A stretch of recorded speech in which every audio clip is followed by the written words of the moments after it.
کاتتان باش بینەرانی خۆشەویستی تەلەڤیزیۆنی کۆمەڵە. هەڵۆ بەرزەفڕەکان بەرنامەیەکی تایبەتە بۆ ڕێزگرتن لە یادی 23 کەس لە باشترین هاوڕێیان ئەندامان و کادرەکانی کۆمەڵە و حیزبی کۆمۆنیستی ئێران. سەرنجتان بۆ بینین ئەم بەرنامەیە ڕادەکێشم.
ئێوارەی ڕۆژی 25 مانگی گوڵانی ساڵی 1367 هەتاوی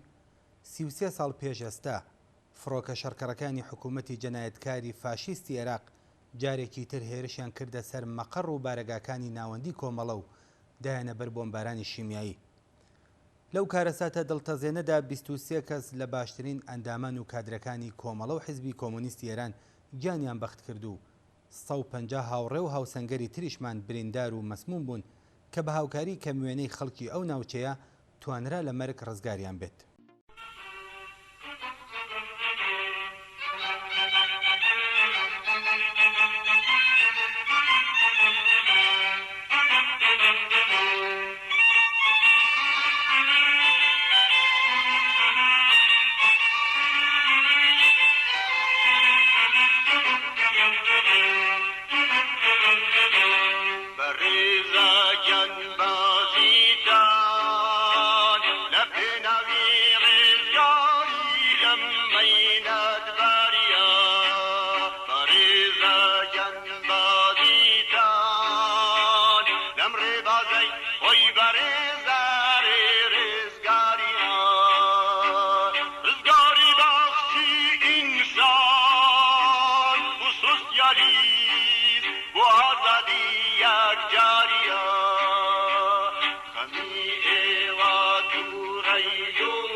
همون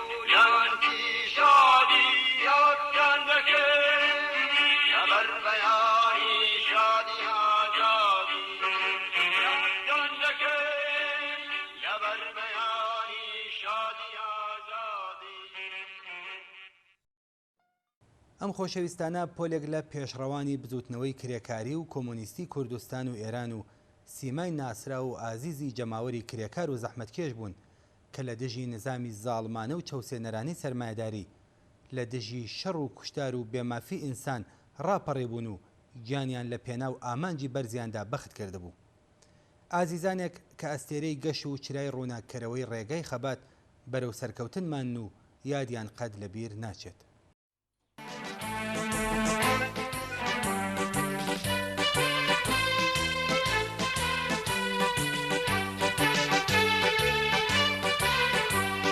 بەلکی داری شادی گەشتین ئێوە هەرگیز نامرن بەلکی داری شادی گەشتین ئێوە هەرگیز نامرن نامرێ ئاگر هەباڵان ئێوە کڵپەی ئاگرن نامرێ لە کاتێکدا کە هێشتا 2 مانگ بەسەر کارەساتی دڵتەزێنی گوردانی شواندا تێنەپەڕی بوو، لە کاتێکدا کە هێشتا برینی قورسی بۆمبارانی شیمیایی ڕژیمی بەعس بۆ سەر ناوچەی شارەزور کە تێیدا 68 پێشمەرگەی شۆڕژگێڕ و فیداکاری کۆمەڵە وێڕای هەزاران ئینسانی بێدفاعی شاری هەڵەبجە و ناوچەکە گیانیان بەخ کردبوو، ژانی نەشکا بوو و ساڕێژ نەبوو کە مەقەڕی ناوەندی کۆمەڵە و ئۆرگانەکانی دەوروبەری ئەمجار لە دۆڵی بۆ تێکەوتنە بەر پەلاماری بۆمبی شیمیایی ڕژیمی دژە ئینسانی باسی عێراق. هەڵبەت پێشتر چەند جارێکی دیکە مەقەڕەکانی ناوەندی کۆمەڵە لە مالومە لە دۆڵی جافایەتی کەوتبووە بەر هێرشی هەوایی و تۆپخانەی ئەرتەشی عێراق. لە کامیەم هێرشانەشدا چەندین هاوڕێی ترمان گیانیان بەخت کردبوو.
لەم بەشێش لە بەرنامەکەماندا لەگەڵ چەند کەسێک لە هاوڕێیانمان کە بۆ خۆیان شاید حاڵی کارەساتەکەی دۆڵی بۆ تێبوون قسە و باسێکمان ئامادە کردووە و پێشکەشتان یەکەین. یەکەم هاوڕێمان هاوڕێ فەرەیدوونی نازریە.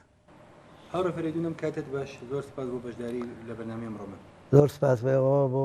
هاوکاران و بۆ بینەرانی یادێدیش. هاوڕێ فەرەیدوون تکایە بیرەوەریەکانی خۆتمان لەو بارەوە بۆ باس بکە. باش پێش هەموو شتێک تەبیعەتەن تۆ ئەوە دوتووە کە یادی ئەو ڕەفیقانە بەرزڕا دەگرینوانە منیش بەش بە حاڵی خۆمەوە بۆ بنەماڵەکانیان ئەو پەڕی ڕێز و احترام هەیە. ئێمە بۆ تێ لە واقع دوو بەش بوو مەقەڕاتی کۆمەڵە دوو مەقەڕ بوو دانێکی ئێمە ڕادیۆکان و ئەوانە بوون دانێکێکی ناوەندی بوو ئاسڵا بە بڕیاری فەرماندەی نظامی گشتی لە ترسی هەواپەیماکان ئێران هەڵبەتە چون یەکجار بمباران کراین لە ترسی هەواپەیماکان ئێرانە شۆناسیەکانمان جێهێشت و چوینە دوورەوە لە ناو دۆڵەکانە دۆڵگەلێکی تەنگ و شۆنگەلێکی ئەمن لێ نابووین و کەس بۆیە نەبوو تا 6:30 بێتە ناوەردووگا و لەوێش کۆنگرە گیرا بوو ئێمە رادیۆ حەزب و رادیۆ کۆمەڵ بەیەکەوە بووین لە بار ئەمنیەتیەوە شۆنی ئیزەبتوشتمان فەرقیە کرد ولا لە بارە منتیە یەکوین لە سەعات 3 نەفەر لە ڕەفیقەکان رادیۆ کۆمەڵە دەبوو بچنەوە بۆ زەبت مەسەلەی کاتووە بەرەوە بۆ فعالینی ناوەوە دەبوو زەبتیکەن ئەوانە بەنابەرین ئەوان زوو چۆنەوە وەک هاوڕێ فەرەنگی و هاوڕێ ناسیح و ئەوان بەنابەرین لە واقع هەواپەیماکان وەختی هاتن 6:30 بەرەو ئەولا هاتن ئەگەر مشکڵەیەک تر نەبووای و ئێمە ئەو بڕیارمانە دروست ببردایەتەوە هیچمان پێ نهات چونکە مەسەڵەن من خۆم ئەو وەختە بەرپرسی بردننی کەلوپەل بووم بۆ شام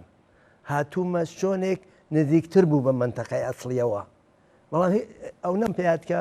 حدود 6 مانگی فقط چاوم سوور بوو یا بنیام عەسەبیە بوو زوو بەنابەرین ئەوە بوو کە ئێمە لەنا ئەو دۆڵوشتا بووین بەڵام ئێزانی 6:30 تینەوە چۆن ێزانی با من ئەو ئاگاداریگە لە بدەم باشە کۆمەڵە هەمیشە احتیاجی بە کرێکار بوو کە کرێکارە هات دوو نوع کرێکار هات بۆمان یەکێکی کۆمونیست و چەپەکانی عێراق هاتن نشریات داخڵی ئەمەیان پێیاکە ناو چادر و مادروشتە ئێمە زۆر مەخفیکاری وشتمان نازانی ئەیان برد جەمعێکی جاسووسی خودی ڕژیم بوون موو بە مویان زانێ ئێمە چیەکەین چی ناکەین کەی هەڵەسین کە دانیشین کە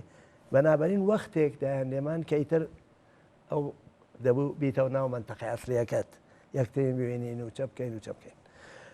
سەعات حدود 6:30 پێم وایە 5 دقیقەی مابوو بە 6:30 یا 6:30 چونکە دروست لە بیرمە لە وەختە کاکتێک کەمانگەر ئیتر وەختی بوو بێت کاری بوو بڕێ کەسگەلتر ببینێ هات لە بەردەم ئێمە ڕەت بوو وتمان کاتێک 5 دقیقەی ماوە تی باشە 5 دقیقەسم جاڕۆ لەم وەختە 6 هەواپەیما هاتن بە ڕەنگەکانیان نەزانیمان عێراقی چون هەواپەیماکانیان ڕەش بوونەوە من بۆ خۆم لە بیرمە هیچ ئەحساسی نیگەرانیم نەکرد بەڕاستی یەک دەحەد دوای ماوەی کۆدیم لە ملاو لەولا تەپەتێ بۆم کیمیایی یا شیمیایی وەختی داخەی انفجاری عەزیمی نییە پوپ پوپ پوپ واکە لەو دووە بۆی سیر و پیازی گەنی گوشتە بڵاوبووە زانیمان شیمیایی داگەنێمە ئەو جار شیمیایی دابوو لە کوێنە با ئەوەی شەر ئیطلاعاتێک بێت معموڵەن وەختی شیمیایی وەشنن مرد خەڵکی ئەو منتەقە چونکە لەدەر ئەنفالا بووینی تر خەڵکی ئەو منتەقە چوونە شۆنی ئاو بەنابەری لە ناو دۆڵەوە چوون و پەتویان تەڕەکردیاندا بە خۆیانە ئێمە ئەوەمان زانی بوو لە ناو خودی بەعسا کە جا ئالێ ناو ئاوەکان کە ئەوەمان زانی بوو ڕەفیقەکانمان وەختی هەواپەیماکان دەستەکەن بە بۆمباران بەرەو بەردیە چن ئەوی چاوە من خاس لە بیرماوە ڕێک بە دەورە کەمەری کێفەکان هێروە بەرەبەرە بەرەو ژوور من لە بیرمە ڕەفیقەکانە ئەیانوت ئەوە کە نەجاتی پیاکردویکە لە ڕەفیقەکانی وت ئەوت ڕوود داگە لە سینە و داگە لە دیوارێ ئەوە بوونە بەعیس ئەو شەهادەتە و شەویچ ئێمە لە ڕادیوە وتمان خۆم ڕەفیقەکانمان دیار بوو ئەدێکمان گومن وتمان چی بکەین منیان دیاری کرد بڕۆم بۆ ناوەردووگە لە پاڵ ئەو شۆنا کە کۆنگرا گیرا هینێکی کونەتەیانێکی زۆر گەورە بوو تا ئێنە چووم گەڕیام حتا ماوە چاوم سوور بووانەینە و وەختە و ئاچاری بارانەکە ما بوو ئەو نەگەیز بوو ڕەفێقێکمان کەفتوو لە بەردەستما بوو نەمدێ بوو بەڵام خۆشببختانە بەدەما کەفتوو سەمەکەی هاتووە دەرەوە وەزیری نەگمایەوە خۆشببختانەی تێش دینگە بیرەوەرێکی زۆر تاڵ و ناخۆش و ئەوانەیە تەوانەوە باش ئاورە فەرێدون ناوەندی کۆمەڵە بەرامبەر بە کارەساتی بۆ تێ چاڵوێستێکی گرت و لەباری دیپلۆماتیکەوە چی کرد هەڵوێستی تەبیعەتەن ئەوڵین کاری ئەوە بوو کە هەر تا ئەتانێ زەخمیەکانمان 150 زەخمی 23 یان بەکردویتر 150 زەخمی هەر تا ئەتانین بریندارەکان نەجات بدەن واقعەن فداکارانە هاتوونە دەممانەوە ئەوەی سازماندا بوو ئەوە بەشێکی بەڵام لەبار دیپلۆماتیکەوە فەورەن محکومی کرد تەماسی گرتە عێراقا وەفدێکی هەنار دیاوێتڵین تیمی مذاکرەی هەنار هەیئەتی مذاکرەی هەنار و دانیشتنیان کرد لەوێ ئەوان وتیان سەهوو بووگە وتیان مەقەڕەکانتانەوە نزیکی مەقەڕی مخالفینی ئێمەیە بەنابەرین ئێوە چەندێکە ئێمە داواتان لەکەین جیا بنەوە لەو منتەقا و بێنە ناو ئێمە بێنە ژێر منتەقەی کا لەژێر کنترۆل ئێمە ئێوە هەر نایکەن قاتین تەکەوانە دەی هەواپەیماکان ئێمە خەلەبانەکان سەهویان کردووە ڕیگەن بن لە معارەدا دایان لە ئێوە مخالفینی ئێمە دایانە لە ئێوە دەخۆی نەمانتان بێژین درۆکە یا ئەمانزانین درۆکەن ئەو نەمانتان بژین درۆکەن وتمان یانە کۆمەڵا ڕاهبەری کۆمەڵا کە چوار کەس بوون نەبێنمە بزانم هەیەتەکە کاسێ برایم بوو یادی بەخێر کاستێق بوو و دوو ڕەفێقی تر ئێژن دێ باشەین بکەن ئیطلاعیە بدەن و بنووسن کە ئەو بۆمبارانەکە کراوە بە سەهو بووە ئێمە تەک کۆمەڵا ئەو دوشمەنیمانە نییە ئەوە لیان بین ئەوان ێژن ناتوانین بینووسین بە بۆنەوە و ئێران وەک خەسمی ئێمەوە وەک دوژمنی ئێمە استفادەی لێکە بەڵام ئێوە خۆتانەوە کارە بکەن بە دوانی ئێمە و بێژگەلەوە ئێمە هەیەتگەلێکە نێرین بۆ گشت مەقەڕەکانتان مازەرەتخوازی ڕسمی و عینیەکەین کۆمەڵەوەی پێغەڵەت بوو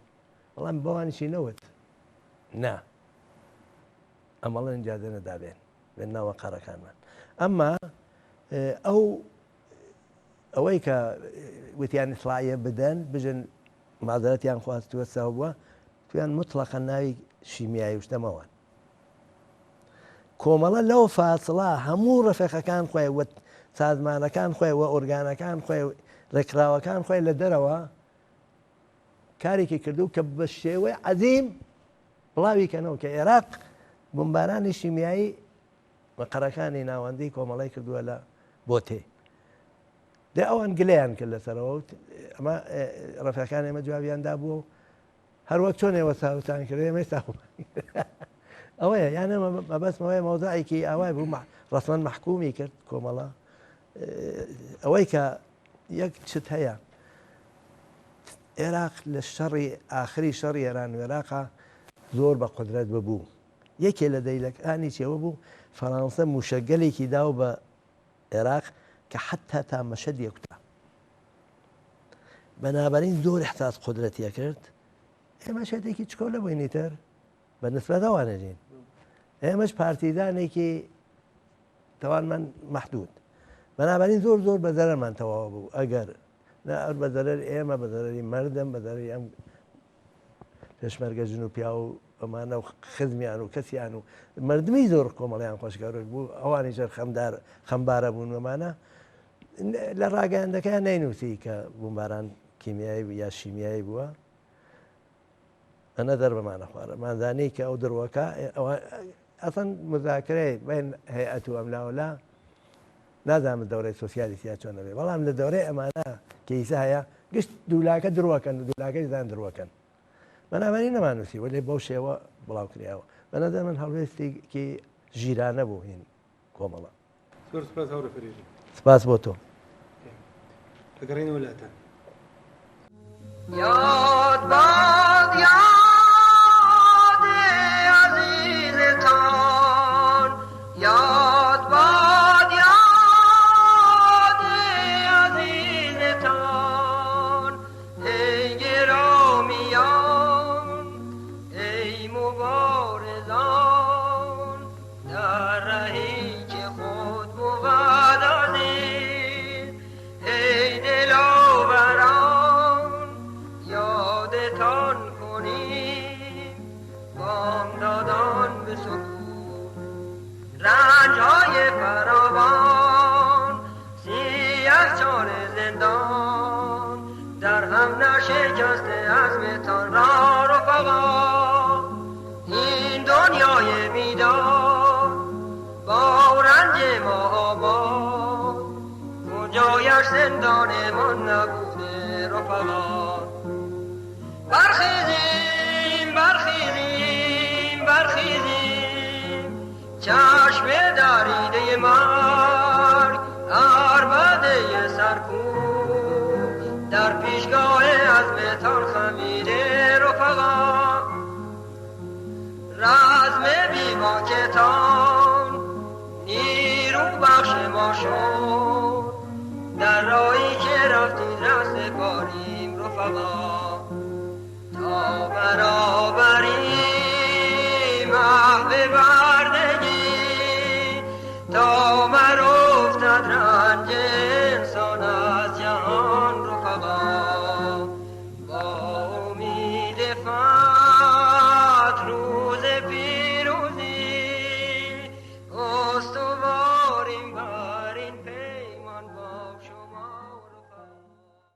لەم بارەوە قسە و باسێک دەکەین لەگەڵ هاوڕێ مەحیای ئیرەجی. هاوڕێ مەحیا، ئەم کاتت باش و زۆر سپاس بۆەوەی کە لە بەرنامەی ئەمڕۆ ئێمە بەشداریت کرد. زۆر سپاس.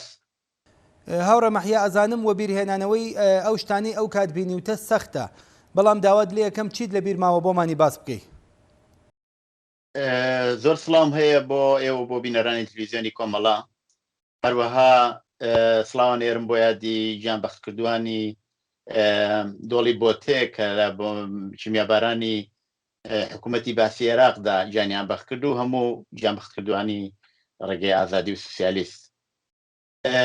ئێمە تقریبەن سەعاتی نزیکی نیوەڕۆ بوو، تیارۆشتی وە چەند جار هاتوچوویان کرد. دوای ئەوە کە زۆر نزیکەوە بوون، ئێمە لە شوێنێک بووین پیانەوەت گوڵان، تقریبەن تۆزێ دوورتر بووین لە بۆتەوە. لەوێ بە ئێمەیان وت هەڵکشن بەرەو ژوور، ئەگەر بۆنی پیاز و سیر و شتیواتان ئەحساس کرد ئەبێ هەوڵ بدەن دەموشتی خۆتان داپۆشن و ئالەوانە. بۆمباران کرا، بەڵام نەمانزانی لەکوێی داوە، یعنی ئاگدار نەبووین دەخێق. زۆری پێ نەچوو، هاتینە خوارەوە و تیارەکان ڕۆشتن و وتیان خۆتان پێچنەوە، بۆتەیان بۆمباران کردووە. ئێمە واحدێک بووین چوون بۆ ئەوێ کە چوین، بەڕاستی ئەتوانم بڵێم یەکێک لە دڵتەزێنترین و ناخۆشترین سەحنەهای ژیان بۆ کە من بۆ خۆم بینیومە. لە توولی پێشمەرگایەتی ئینسان زۆر جار تووشی شەڕ بووە و ڕفێق و ئەلەوانە لە پەنادەستی ئاجانی بەخت کردووە، بەڵام ئەوە یەکێک لە دڵتەزێنترین کاتەکانی ژیانمان بوو. جیا لەوەی کە ئێمە سەرجارە تازە هاتبووینە ئەوڵی ئوردوگا، تقریبا ئەتوانم بڵێم هەموو گیاندارێک تیاچ بوو، لە پەلەوەرەوە، لە هەموو شتێک، هەموو شتێک، ینی بەو سەمە زۆربەی چونکی چەندانە گازیان تێکەڵ کردبوو و ئەوە بوو کە زۆربەی گیانلەبەران کە بوون لەو دۆڵا و شوێنێکی تەبیعی بوو، هەموو لە خەرەجیانیان مردبوون. دووەمین چادر کە چوین چاومان لێ کرد، من لەوێ هاوڕێ کەریمی عەبدوڵڵا پوورم بینی، ناسراو بە کەریمە سوور، لە ناو چادرێکا بوو، بەڵام چونکی چادرەکەی ئەو نایلۆنی لێدرا بوو لە دەوری چادرەکەی، دیار بوو نایلۆنەکە تۆزە مەحافزەتی کردبوو، کە چوینە سەری مابوو ینی هاوڕێکەریم 3 ڕۆژ دوایەوە گیانی بەخت کرد بەڵام تقریبان لایەک لە دەموچاوی سوتا وەک سوتا و بلۆقی کرد وەکو ئاوی گەرمی پیا بڕێژن طبعا تەنەفوسیشی باش نەبوو ینی نەیەتوانی باش قسە بکات ئێتر ئەوەمان گواستەوە من لەگەڵی چووم هێنامانە دەرەوە لێەوە بردمان انتقالماندا بۆ بیمارستان و شەو شتیوا و ئەوە ئێتمەیتە دوای نەگەڕامەوە چونکی خودی منتەقەکەش کولەن سەمی بوو ئێمەش حفاظەتێکی وا سەیرعجایمان نەبوو زامانەیەکمان لە بەردەممادا لێدا بوو هیچی ترێنی هیچ ئیمکاناتێکی وەهامان ئاقۆمان ئامادە نەکرد بۆ شتێکی وە ئەتم دوایەوە نەگەڕامەوە بەڵام دواتر بەقی هاوڕێیان کە گیانیان بەخت کرد بوو هەمویان کۆکردنەوە باشە هاوڕێ مەحیە بە بڕۆی ئێوە هۆکاری بۆمبارانی شیمیایی مەقەڕەکانی ناوەندی کۆمەڵە لەلایەن حکوومەتی عێراقەوە چی بوو؟ حکوومەتی عێراق طبعا ئێمە ڕاوەبتێکی دیپلۆماسی کراوەمان لەگەڵ حکوومەتی عێراق بوو خەڵکی کوردستان ئاگداریەوە بوون کە ئێمە لەگەڵ حکوومەتی عێراق ڕابتە بەرقرارەکەن شتێکی شاراوە نەبوو هەم خەڵکی کوردستانی ئێران و هەر خەڵکی کوردستانی عێراقیش ئەو شتیان نەزانی چونکە ئەومان ڕاگەیاندبوو و ئێمە بەبێ هیچ مەرجێک لەگەڵ حکوومەتی عێراق ڕابتەمان بەرقرار کردبووە بوو کە یەکێک لە مەرجەکان ئەوەی کە ئێمە هیچ هاوکاریکی ئەوان ناکەین ئەوە یەکێک لەو شتانە بوو کە هەل لە وەڵەوە بڕیاری لێدرا بوو بەڵام لە توولی ئەو مدەتاوە ئێمە لەگەڵ حکوومەتی عێراقا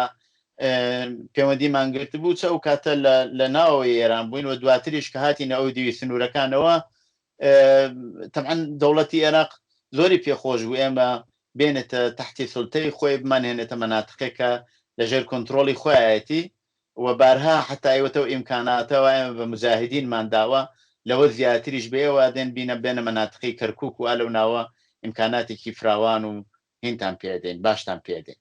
بەڵام ئێمە ئەمانزانی ئەوە کە بچینە شوێنی وایەتە تازە زۆر ڕاحەت نییەوە دەوڵەتی عێراق توانێت هەر جۆرە پێی خۆشبێ لەگەڵ ئێمە ڕەفتار بکە ئەمە لایەکی بوو لایەکی کەشی ئەو بوو کە ئێمە هەم پێشینەیەکمان بوو بۆ ئەوەی یارمەتی شۆڕشی کوردستانی عێراق بدەین و بە هەر چەشنێ لە دەستمان هاتبێ یارمەتیماندا بوو ئەوە دەوڵەتی عێراقیش ئەوەیە زانی ئەوە شاراوە نەبوو بە دەوڵەتی عێراق و لە لایەکی تریشەوە دروست لە سەردەمی تقریبەنەوە بوو کە وردە وردە خەریک بوو ئەم کۆچکردنی خەڵک لە دێهاتەکان و بەتابە لە منتەقەی جافایەتی شتە خەریب و دەستی پێ کرد و بەشێک لە هێزی پێشمەرگەی ئەو کاتی یەکێتی کە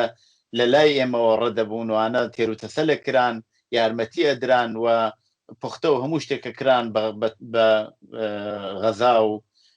شتیوە جاوەختە بەڕێیەکران و ئەمە دیار بوو دەوڵەتی عێراق بم حرەکەتانەی ئێمە ێزانی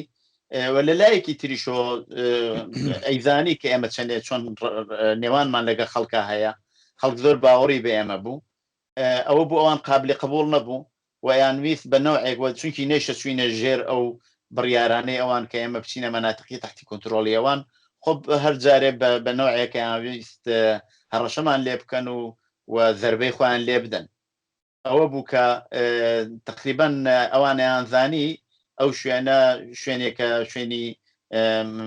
ناوەندی ئێمەیە و مرکزیەتی ئێمەیە و تقریبەن لە سەرودەمێکا بوو کە کۆبوونەوە هەیە لەو سەردەما بوو پێیان وا بوو ئەتوانن لەوە زەربێکی قورسمان لێ بدەن و وەو کاتە ئەوە بوو بمباریانیان کرد پێشتری شەڵبەتە چەند جار بە ناپاڵ مشتیواش بمباران کرا بووین بەڵام ئەو جارە بە چەکی شمیایی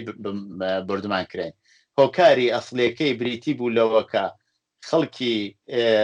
کوردستانی عێراق متمانەی زۆریان بە کۆمەڵە بوو کۆمەڵە هەمیشە لە پشتی خەڵکی کوردستانی عێراق بوو و هەروەها لە پشتی ئەو بزوتنەوانە بوو کە لە کوردستان فعالیتیان و هەڵسوڕاویان بوو و یارمەتی ئەدران و ئەوە دەوڵەتی عێراق ئەیزانی و بەنۆع ئەویست حەقی ئەومان لێ بکاتەوە. هاوڕە مەحیە زۆر سپاس بۆ بەشداریت و سپاس بۆ زانیاریەکانت. زۆر سپاس بۆ ئێوەش و بۆ بینەرانی تەلەڤیزیۆنی کۆمەڵە.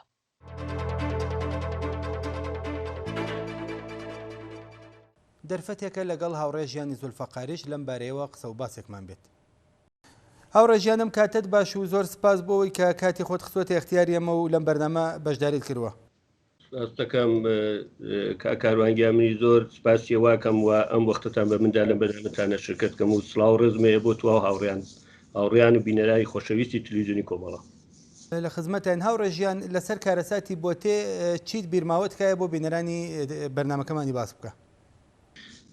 هاوڕێ کاروان من پێشەوە عەرزت کەم کە لێرەوە سڵاو و ڕێز و هەیە بۆ تەواوی هاوڕێیانی گیان بە کردو یادیان بەرز و بەڕێزەگرم. ڕاستەکەی من لەو جەریانی بۆتیە من لە بۆمبارانەکە ئەو وەختەوە کە بۆمباران کرا من لەوێ نەبووم لە ماموریەتی ترا بووم بە دوا ڕۆژ و بەیانی زۆی هەکا هاتمەوە کە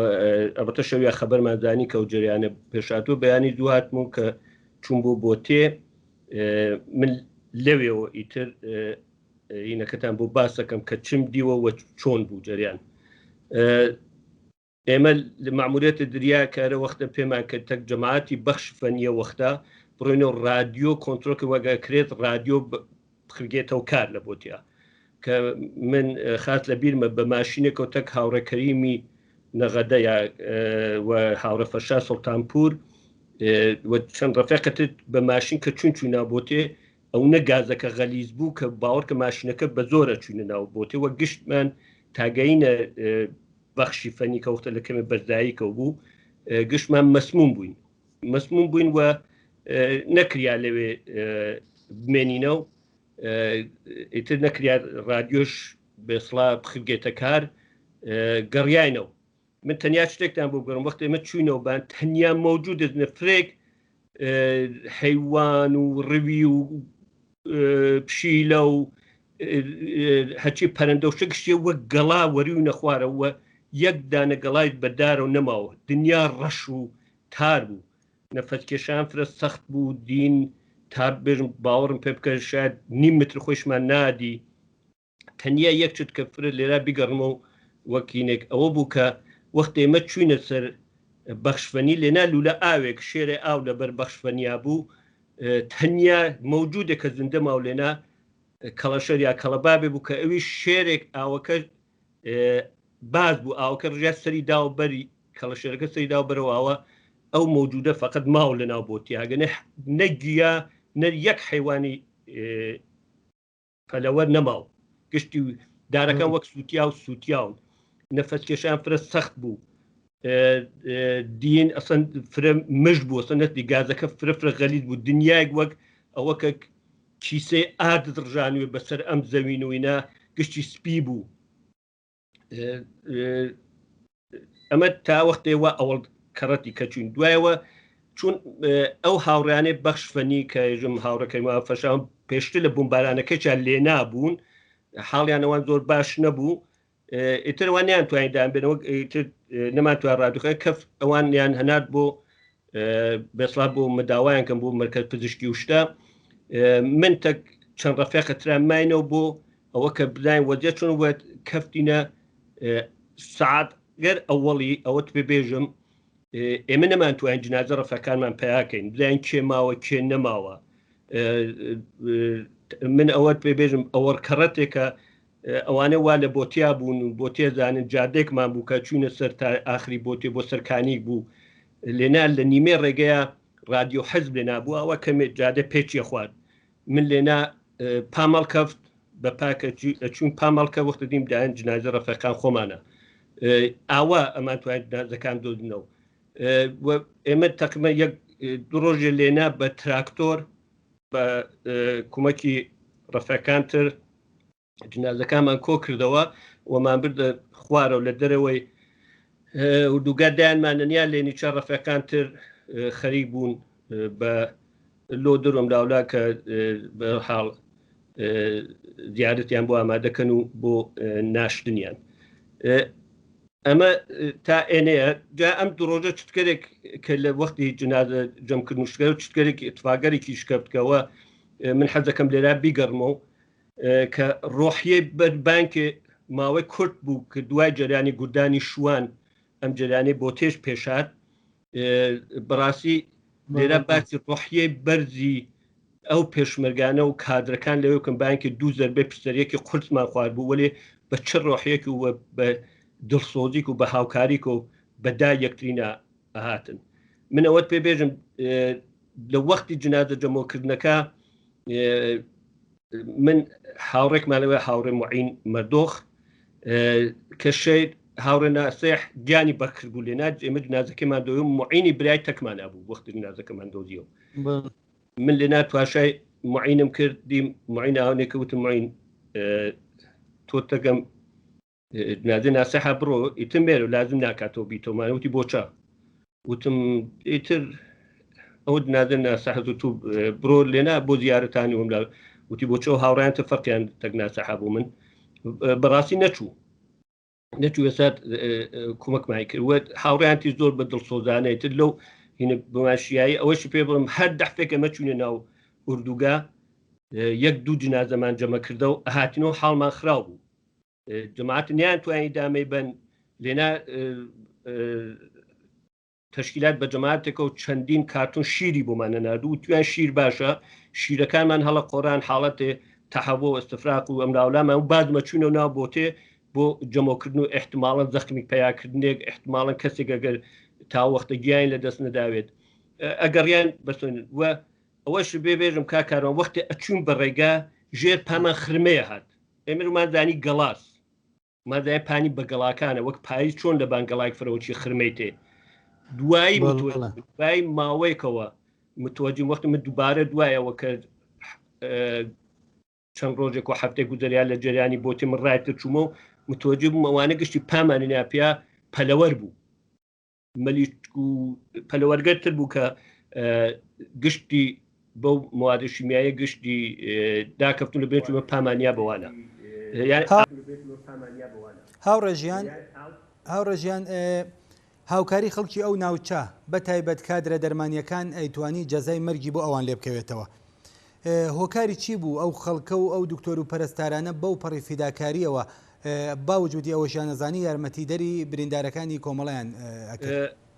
هاوڕە کاروان من لە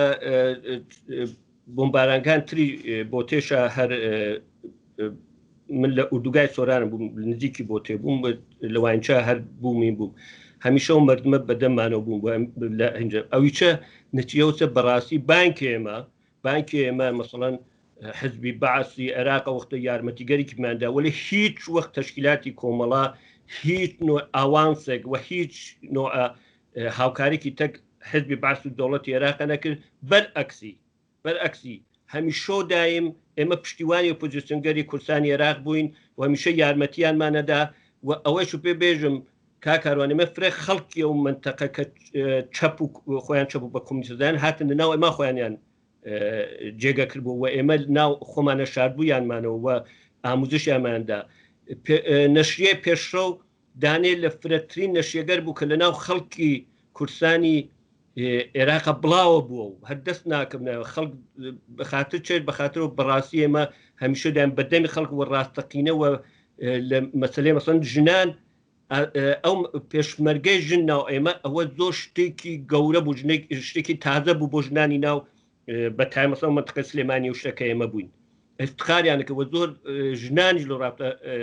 تەکێمە تەماسیان نەگرت تەکێمە ئەو بۆ چوونێ کۆمەڵەکە هەمیشە دایم تە خەڵکا بوو هەمیشە دایم ڕاستەقینە بوو و هەمیشە دایم هیچ هاوکارێکی تەک دوژمنانیان ناکرد و من خات لە بیرمە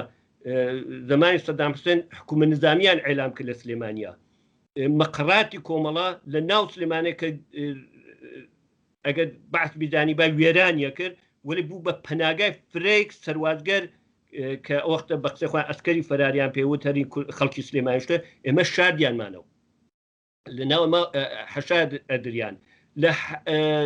لە زۆر شتە ئێمە پشتوانی ئەو خەڵکە بوون کە میشە دایمەوە دایان لە سیاسەتگەری کۆمەڵە بوو بۆیە وەختێکیش شتێکە لە کۆمەڵە مردم زۆر بە دڵاوایە و بە دڵسۆزی و هاتنە دەمانەوە. هاوڕێژیان زۆر سپاس بۆەوەی کە ئەو معلوماتت خستە اختیاری ئێمە و بینەرانی بەرنامەکەمان. میش زۆر سپاسی ئێوەکەم و دیسانەکەوە یادی ئەو هاوڕێیانە بەرز و بەڕێز دەگرم و سپاسی دووبارەیەوە شەکەم. زۆر سپاس بینەرانی خۆشەویست لەگەڵمان بن دوای ناوبڕێک دێنەوە لاتەن.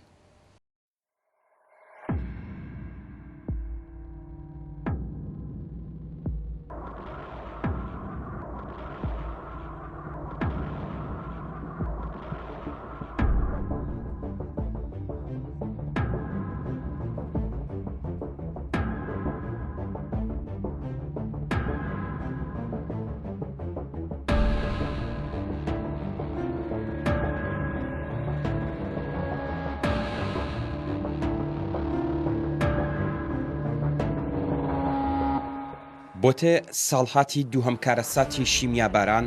بەسەر کۆمەڵەدا. ڕۆژی 25 مانگی گوڵان ساڵ ڕۆژی کیمیابارانی مقڕەکانی کۆمەڵە لە ساڵی 1367 لە دۆڵی بۆتێ لەلایەن ڕژیمی بەعسی عێراقەوەیە. دوانیوەڕۆی ڕۆژی 25 گوڵانی 1367 هەتاوی مقڕەکانی کۆمەڵە لە دۆڵی بۆتێ هەڵکەوتوو لە 20 کیلومتری شاری ڕانیا لە کوردستانی عێراق کەوتەبەر بۆمبارانی فڕۆکە شەڕکەرەکانی ڕژیمی جنایەتکاری بەعسی عێراق. لەم ڕۆژەدا تایارەکانی ڕژیمی بەعسی عێراق بۆ دووهەم جار هێرشیان کردە سەر مقڕەکانی کۆمەڵە لە دۆڵی بالیسان لە بۆتێ. بالیسان ئەو ناوچەیە بوو کە ڕژیمی بەعسی عێراق بۆ یەکەم جار سلاحی کیمیایی لە دژی خەڵکی کوردستانی عێراق بەکارهێنا بوو. هەڵبەت ئەوە یەکەم جار نەبوو کە مەقڕەکانی ناوەندی کۆمەڵە دەکەوتنە بەر هێرشی هەوایی و تۆپخانەی ئەرتەشی عێراق. پێشتریش مەقڕەکانی کۆمەڵە لە مالومە لە ناوچەی جافایەتی بەهۆی ئەوەی کە لە ڕێگای مەقڕەکانی کۆمەڵەوە یارمەتی خەڵکی ئاوارە دەدرا و هەروەها پێشمەرگەکانی یەکێتی نیشتمانی کوردستان هاتوچۆی مەقڕەکانی کۆمەڵیان دەکرد، بەو بیانوانەوە کەوتبوونە بەر پەلاماری تۆپخانەی ئەرتەشی عێراق و چەندین هاوڕێمان گیانیان بەخت کرد بوو و خەسارەتی ماڵی زۆریشی پێگەیان بووی. بەڵام هێرشی ئەم جارە بۆ سەر کۆمەڵە لە دۆڵی بۆتێ بە چەکی شیمیایی و گازی ژەهراوی بوو. لەم هێرشەدا بوو کە بەداخەوە 23 ئینسانی تێکۆشەری ماندووی نەناس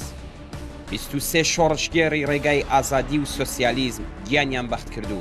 150 کەسیش بریندار بوو. بۆتێ شوێنێکی ڕزگارکراو لە ناوچەی بالیسان بوو کە ڕژیمی بەعس دوای چەندین پەلاماریش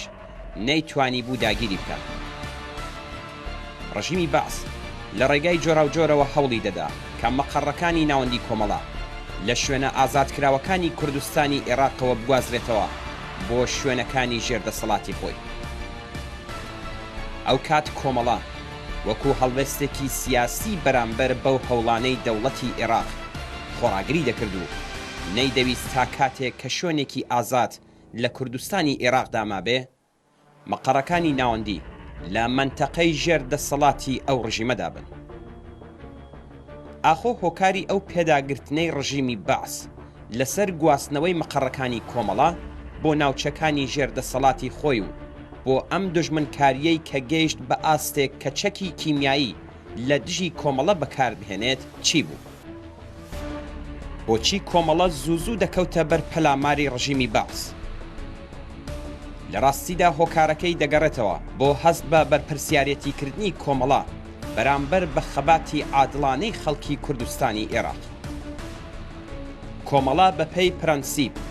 خۆی بە هاوپشت و دڵسۆزی ئەو خەباتە ڕەوایە دەزانی. بەو پێیە پەیوەندیەکی چڕوپڕی خەباتکارانەی لە نێوان خۆی و کۆمەڵانی خەڵکی کوردستان پێکهێنابوو. بە هەر شێوەیەک بۆی کرابە یارمەتی خەڵک و تێکۆشەران و ئەو هێزانەی دەدا کە لەگەڵ ڕژیمی جنایەتکاری بەعسی عێراق لە حاڵی شەڕدا بوون و یان تەنانەت لە شارەکان خەریکی خەباتی نەهێنی بوون.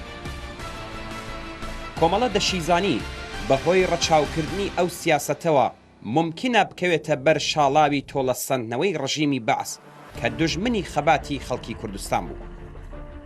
دیارە ئەم پەیوەندیە دوولایەنە بوو. خەڵکی بەشمەینەتی کوردستانی عێراقیش خۆیان بە دڵسۆزی کۆمەڵە دەزانی لە خۆشی و ناخۆشیەکانیدا بەشدار بوون، یارمەتیان دەدا و یارمەتیان لێوەردەگرت. بەهۆی ئەو پەیوەندیەوە بوو کە لە کاتی تنگانەدا خەڵکی کوردستانی عێراق بە گەرمی بەرەو پیری کۆمەڵەوە هاتن. خەڵکی ناوچەی ڕانیا ئەو ڕۆژە هەر کە ئاگاداری هێرشی بەعس بۆ سەر مەقەڕەکانی ناوەندی کۆمەڵە بوون، سەرەڕای ترس و خۆفێک کە ڕژیمی عێراق نابوویەوە، جەماوەری خەڵک بە هەموو هێز و توانا و ئیمکاناتەوە بەهانای کۆمەڵەوە هاتن. بریندارەکان و کەلوپەلیان لەگەڵ دەگواستینەوە، دەگەڕان بە شوێن هاوڕێیانی نادیارماندا، خۆراک و پێداویستیان بۆ دابین دەکردین، ماشین و تراکتۆریان دەخستە اختیارمانەوە و بەم جۆرە شانۆیەکی شکۆداریان لە دڵسۆزی و هاوپشتی خۆیان بۆ کۆمەڵە نیشاندا و سەلماندیان کە کۆمەڵە بەهی خۆیان دەزانن. لە هەمان کاتدا زۆر یەک لە پزیشک و دەرمانخانەکانی شاری سلێمانیش سەرەڕای ئاگادارکردنەوەی دەوڵەتی بەعس بە نەهێنی کەوتنە خۆ بۆ دابینکردنی کەلوپەلی پێویست بۆ دەرمانکردنی بریندارەکان. جێی خۆیەتی لە 33هەمین ساڵ ڕۆژی کارەساتی بۆتێ لەگەڵ ئەوەدا کە ڕێز دەگرین لە یادی ئازیزی هاوڕێیانی گیانبەخت کردومان، جارێکی دیکەش سوپاسی هاوپشتی و دڵسۆزی و هاوکاری خەڵکی تێکۆشەری ڕانیە و دەوروبەری پزیشک و دەرمانخانەکانی شاری سلێمانی بکەین. بێشک کۆمەڵە ئەمڕۆژ هەروە خۆی بە دۆست و پشتیوانی ئەو خەڵکە دەزانێت. بەداخەوە لە ئاکامی ئەو هێرشە جنایەتکارانەیەدا 23 هاوڕێی خۆشەویست، 23 کەس لە پێشڕەوانی بزوتنەوەی کرێکاری و کۆمونیستی، 23 سیمای ناسراوی کرێکاران و زەحمەتکێشانی کوردستان و ئێران کە لە دژی نظامی سەرمایەداری و لە دژی بێمافی و نابەرابەری ئینسان ڕاپەڕی بوون، یانیان لە پێناوی ئامانجی بەرزیاندا فیدا کرد. لەناو ئەو هاوڕێیانەدا بوون کەسانێک کە لە شارەکانی ئێران و هەروەها لە کوردستانی عێراقەوە بە ڕیزی کۆمەڵە و حیزبی کۆمونیستی ئێران پەیوەست ببوون و لە ژێر ئاڵای سووری کۆمەڵەدا خەباتی سۆسیالیستی خۆیان درێژە پێدەدا. گیانبەختکردنی ئەم هاوڕێیانە بوو بە ڕەمزی هاوچارە و سیستەم لێکراوان و چەوساوەکان لە ئێران و عێراق. ئەم ئازیزانە بریتی بوون لە ئیسماعیل مستەفازادە، ئەحمەد محەممەد، بایزید بەیاز، پەرویز تاجەوانچی، حوسەین سیگاری، سەعید محەممەدی، جەلال پێنجوێنی، فریشتە ڕەزایی ناسراو بە زۆهرە، عەبدوڵڵا هۆشیاران، عەلی حەسەن محەممەدی ناسراو بە تەحمورس، فەرەنگیز شاهۆیی، کەریم عەبدوڵڵاپور، کەریم جەنەتی، مەریەم مەجنون ناسراو بە سەعادەت، کەماڵ ڕەزانژاد، کیومەرس مهاجر ناسراو بە جەبار، مەنوچێر مەحمودیان ناسراو بە مۆرتەزا، محەممەد ڕەسووڵی خۆشسفەت ناسراو بە حەمە بازووکە، محەممەد عومەر عەلی ناسراو بە حەمەی ئاجیکەند، نادر قازیزادە ناسراو بە ئازاد، ناسەح مەردوخ، وەفا تووتنچی و حامد مدەڕسی. نێوی ئەم ئازیزانە لە مێژووی پڕ لە فیداکاری و ڕەزمەندەگی بزوتنەوەی کۆمونیستی ئێراندا بۆ هەتایە دەدرەوشێتەوە. ئەمڕۆ گڵکۆی ئەم دەستە لە ژنان و پیاوانی ماندووی نەناس و لە تەسلیم نەهاتووی کۆمەڵە و حیزبی کۆمونیستی ئێران لە شوێنی گیانبەختکردنیاندا جێگایەکە بۆ نوێکردنەوەی پەیمان لەگەڵ ئامانجی شەریف و ئینسانیان و پەیمان نوێکردنەوە لەگەڵ بنەماڵە سەربەرزەکانیان. بێگومان بە درێژەدان بە ڕێگای ئەم هاوڕێیانە و وەفادارمانەوە بە ئامانجەکانیان لە ڕیزی حیزبی کۆمونیستی ئێران و کۆمەڵە یادی ئەم شۆڕش گێڕانە و پێشڕەوانە زیندوو ڕادەگرین. جارێکی دیکە یاد و بیرەوەری هەموو گیانبەختکردوانی ڕۆژی 25 گوڵانی ساڵی 1367 هەتاوی لە جەریانی بۆمبارانی شیمیایی مقڕەکانی ناوەندی کۆمەڵە لەلایەن ڕژیمی جنایەتکاری بەعسی عێراق ڕێز لێ دەگرین.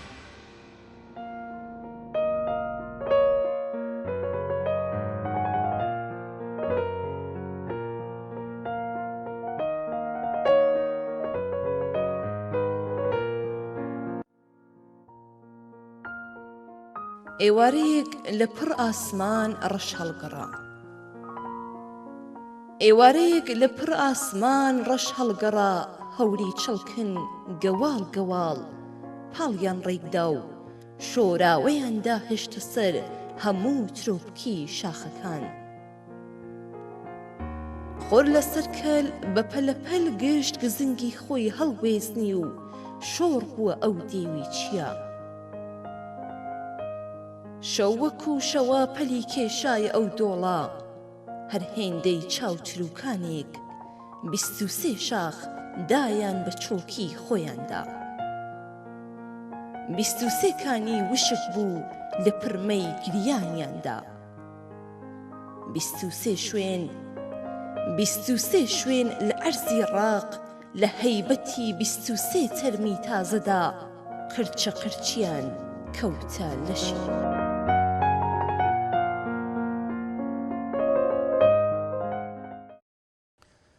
لە 33هەمین ساڵیادی گیانبەخکردنی ئەو ئازیزانەدا جارێکی دیکە یادیان دەکەین و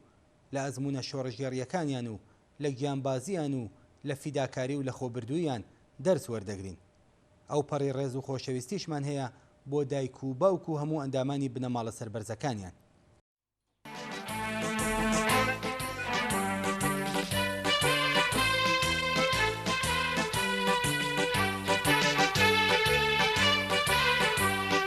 خەلکی داری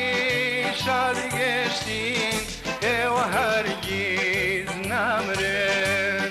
خەلکی داری شادی گەشتین ئێوە هەرگیز نامرن نامرێ ئاگر حەڤاوان ئێوە کڵپەی ئاگرن نامرێ ئاگر حەڤاوان هۆکاری ئەم دوژمنکاریەی کە گەیشت بە ئاستێک دەوڵەتی عێراق چەکی شیمیایی لە دژی کۆمەڵە بەکاربێنێت چی بوو؟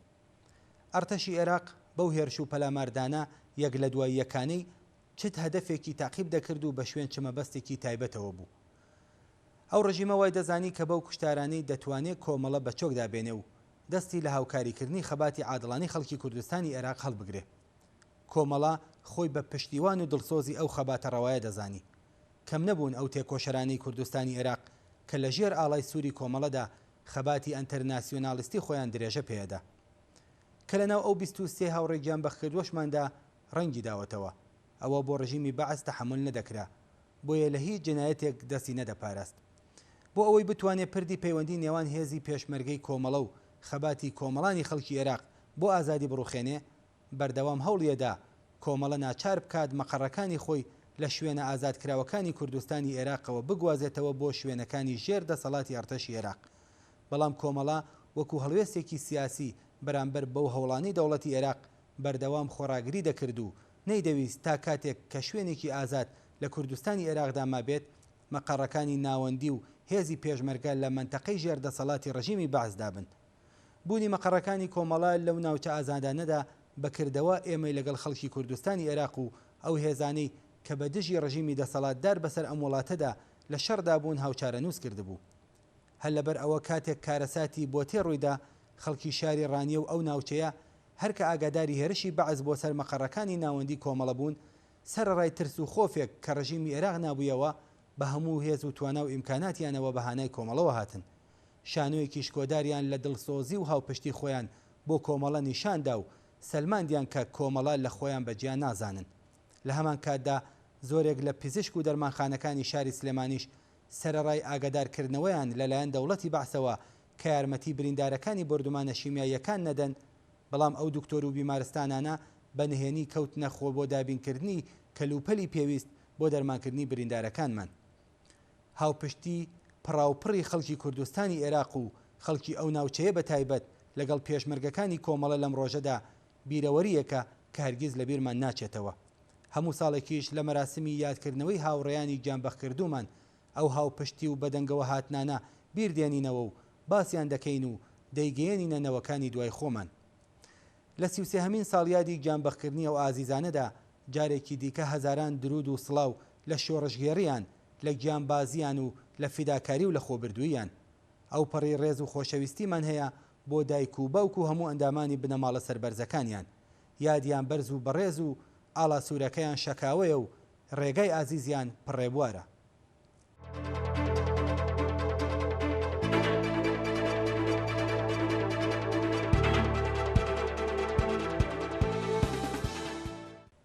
بینەرانی ئازید بەم جۆرە هاتیینە کۆتایی بەرنامەی یادی 33 ساڵەی هاوڕێیانی گیانبەختکردومان لە دۆڵی بۆتێ. هیوادارم جێگای سەرنج و ڕزایەتی ئەوەی ئازیز بوو بێت تا بێگەشتنەوەیەکی تر ماڵەوە.